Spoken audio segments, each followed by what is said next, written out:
हम इंसान वो प्रजाति है जो चांद पर अपने कदम रख चुकी है, जो एआई बना रही है, जो ब्रह्मांड के रहस्य को सुलझाने निकली है।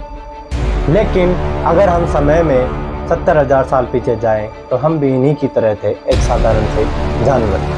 तो अचानक ऐसा क्या हुआ कि एक साधारण सा जानवर जो सिर्फ जीने के लिए संघर्ष कर रहा था, वो इस ग्रह का शासक बन गया और हमसे बड़े और ताकतवर दिमाग वाला निएंडरथल विलुप्त हो गया और हम बच गए। क्यों? तो इस वीडियो में हम उस एक चिंगारी को ढूंढेंगे जिसने इंसान के दिमाग का गॉड मोड ऑन कर दिया, और यकीन मानिए इसका जवाब आपकी सोच से कई ज़्यादा अजीब होगा। तो इस वैज्ञानिक इसे संज्ञानात्मक क्रांति कहते हैं। ये कोई फिजिकल क्रांति नहीं, ये हमारे दिमाग में हुई क्रांति थी। हमारा हार्डवेयर नहीं बल्कि हमारा सॉफ्टवेयर अपडेट हो गया था। लेकिन सवाल वही, ये अपडेट आया कहाँ से? इस रहस्य को सुलझाने के लिए हमें 3 सुरागों को जोड़ना होगा। पहला सुराग भाषा, लेकिन वैसी भाषा नहीं जैसे दूसरों जानवरों की होती है।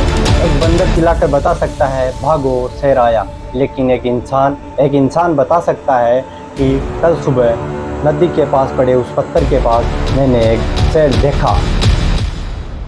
और इससे भी महत्वपूर्ण, इंसान ये समझ गया कौन किससे बात कर रहा है, किस पर भरोसा करें, कौन धोखेबाज। ये विश्वास की पहली सीढ़ी थी, और इसी के चलते इंसान 150 लोगों के समूह में रह सका और उनके साथ काम कर सका। लेकिन 150 लोगों का समूह बनाने के लिए कुछ और चाहिए था, और यही शुरुआत होती है हमारे दूसरे सबसे बड़े सुराग की, कल्पना की शक्ति। इंसान एकमात्र ऐसा जानवर है तो उन चीज़ों की भी बात कर सकता है जो मौजूद नहीं है। लेकिन 150 लोगों का हम देवता और कहानियों पर विश्वास कर सकते हैं, हम राष्ट्र की काल्पनिक सीमाओं पर विश्वास कर सकते हैं, हम हमारे द्वारा बनाए गए कागज के टुकड़े यानी पैसे को मूल्यवान मान सकते हैं।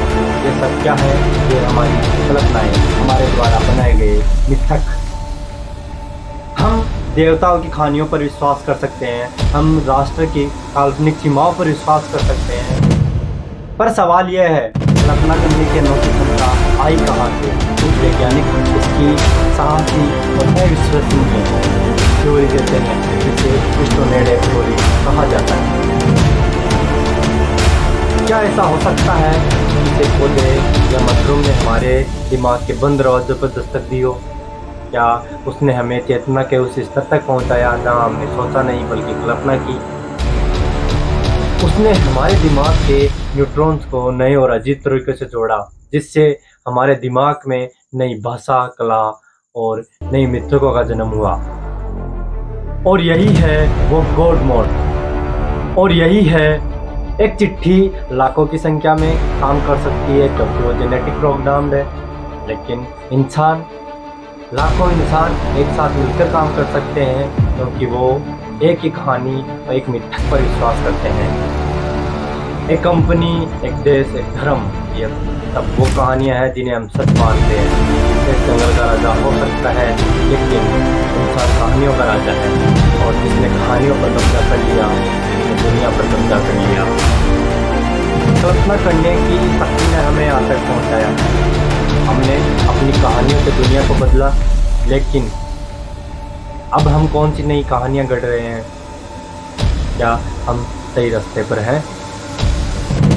मुझे नीचे कमेंट्स में बताएं आपको इसके बारे में क्या लगता है। और ऐसी ज्ञानवर्धक और ऐसे नई वीडियो देखने के लिए इस चैनल को सब्सक्राइब करना ना भूलें। मिलते हैं अगली वीडियो में। धन्यवाद।